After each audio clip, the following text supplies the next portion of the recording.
Okay, so hey guys, welcome back to the channel. It's Miriam. So today we're going to be going over this topic, you guys, how to get out of the country. If you're looking to leave the United States now, right? A lot of people are looking to escape. They do not want to deal with what is going to happen in the United States during this time. And so go on and like and share this video so other people, friends, and family can get a hold of the same idea. And so you can, believe it or not, leave the United States, even if you don't have a savings, even if you do not have good credit, you don't have a cash cow, if you don't have remote income and don't even necessarily know what you would do for work if you were to leave, but you know you want to leave now, right? There's a lot of people that are going to be impacted because of their identities, because what it is that they believe, a whole host of things that a lot of people are not going to want to deal with now this year, or even perhaps all 4 years of this administration. And so when it comes to leaving outside the United States, I'm going to get ready to tell you guys what it is that you can do. And this is a bona fide, real idea, you guys, that most people will be able to take advantage of. But the most important thing you need to have in mind is where you want to go first. And so I definitely recommend you to do research on the cheapest countries to live in which your dollar will go further, right? And I know y'all may not have no dollars, you just want to leave. We're going to go over that in a minute. But you want to look at a number of countries, the cost of living, where you can live cheaply, where you can afford food, where you can afford transportation and living. And so once you find that out and you have that idea, this is how you're going to get your money. And so when it comes to free money and it comes to money that you can borrow, right? The easiest way to do this is by going to school. And so here in the United States, we have financial aid.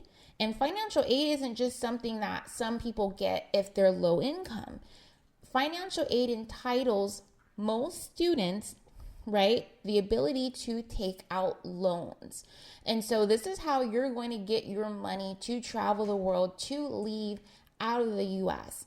And so I recommend you go to a cheap school like a community college or a state university, but definitely more something like a community college. And so as I make this video right now, the semester has not started for 2025.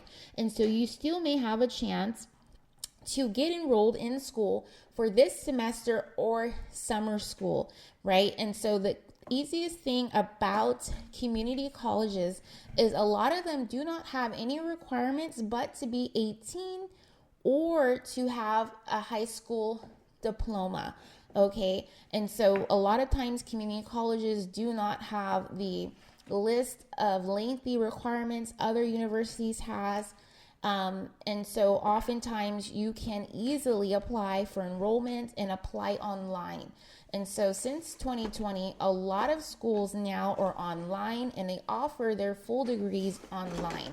And so in addition to going to a community college, it is cheaper, but your financial aid goes further. And so if you're someone that is low income, or because you're not going to be employed, right?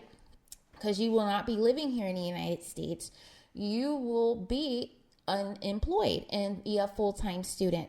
And so you will most likely qualify for full financial aid, right?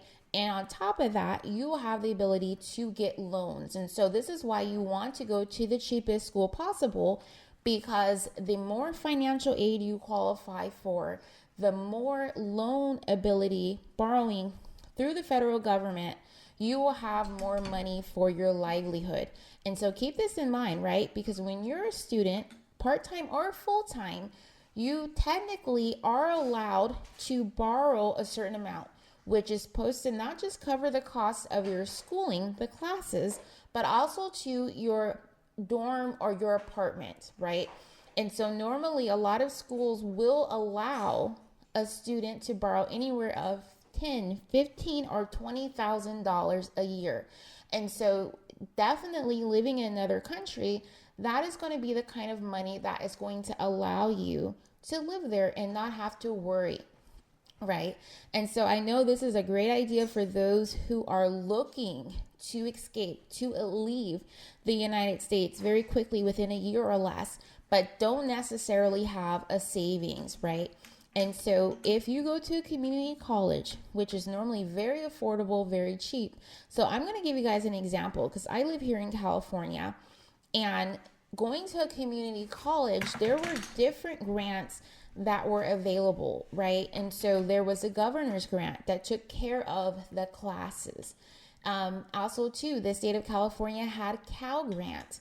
They also, too, had a number of grants that had nothing to do with the federal government. And so I know every state is different. Hopefully the state that you're in also, too, has its own state grants, and which is not a scholarship. It's not anything that you have to pay back. Normally, there's certain requirements, right? Some of the grants, like especially here in California, because of the cost of living is so high, anything 100,000 or less is technically classified as low to mid-low income now. And so for the most part, a lot of people qualify for this, right? And so in addition to that, there was also to the federal grants, right, that would be given for income.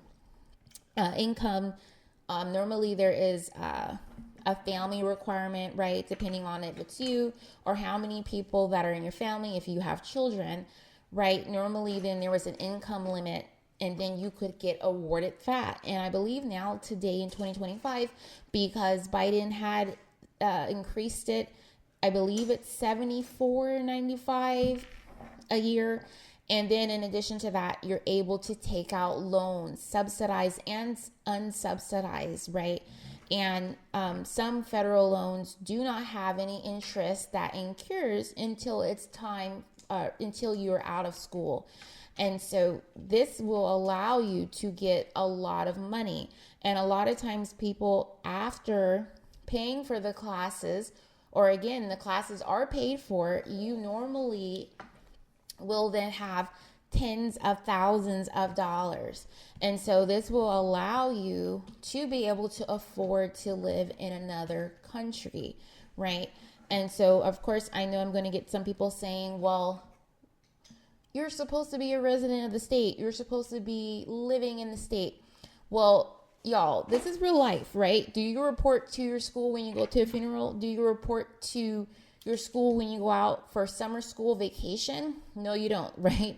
And so we are all grown, y'all. People are not in your life. They're not in your business. If you want to travel the world while you go to school, long as you pass those classes, you're going to continue to qualify for aid. And so, of course, I believe there's a 6-year limit when it comes to federal, loans for school as well. There's normally 6 years, or I think it's at equivalent of 12 semesters. In addition to that, summer school is counted as well. And so for those who go to summer school, and so you really look at your schooling like a job. And this is something that you can do long as you've not maxed out on your 6 years worth of federal, financial aid, because financial aid is inclusive. It's not just grants that are given to those who meet income requirements. It is also to the side in which everyone can borrow through subsidized and unsubsidized loans. And so that's why it's so important to make sure you find a country where you can get more bang for your buck, right? So you can go to Thailand, depending on the accommodations you want. If you're willing to live in, let's say, a Motel 6 type of place, you can get away with spending $300 a month on your living expenses, right? Just your actual accommodation. But also too, there's more what is like an apartment for $500 or $600. And so you really have to do your research, have a plan to where it will be where you go, the cost of food, I'm saying, like everyone knows how much they would eat or how much they would like to eat, how much that would be, and to do it for you and your family. And of course, later on, you can also to always secure some kind of remote job or some kind of source of income. But I definitely wanted to share this with you guys. because I don't want anyone during this time feeling desperate or helpless about their situation. This is a bona fide way in order to get money, in order to leave, you guys. You don't ever have to feel stuck. I know everyone doesn't have good credit, doesn't have a savings, don't have the ability, right? A lot of people out here don't have a co-signer, don't have the income requirements needed to secure a private loan. This is a way to get a loan without having to worry about all that. And so, of course, naturally, there's normally a limit within how much you can borrow every year for school through the federal government. But that's why going to community college really works out, because the cost of living, or because of the cost of the classes. Sometimes there may be classes in which it's just $100, or a semester maybe $1,200. If you're going to be getting anywhere from $15,000 to $20,000 in financial aid and grants and federal loans, you can really make that money go far. So I hope you guys have enjoyed this.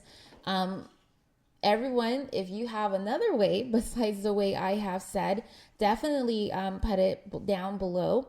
And again, like I said, when you're going to school, people are not checking for where you're at. Long as you are completing your schooling, you're getting your good grades, you will always, every semester, be eligible for financial aid. I'll see you guys later. Bye.